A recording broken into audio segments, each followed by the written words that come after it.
दाङको तुलसीपुरमा रहेको बाबा बचत तथा ऋण सहकारी संस्थाले आफ्नो 14औं वार्षिक साधारण सभा आज सम्पन्न गरेको छ।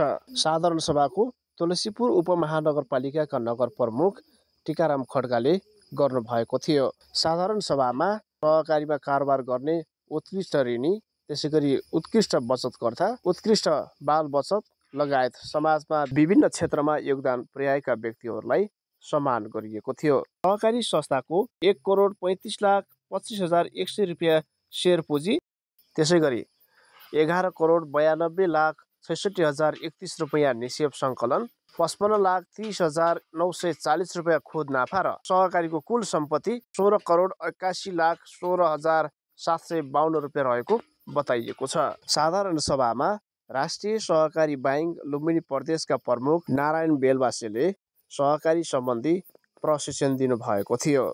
बाबा सहकारीले तुलसीपुरमा केन्द्रीय कार्यालय स्थापना गरेको छ भने घोराईबाट सेवा केन्द्रका रूपमा सेवा प्रदान गर्दै आइरहेको छ। साधारण सभाले निर्मल कुमार डाङ्गीको अध्यक्षतामा नयाँ कार्य समिति चयन गरेको छ।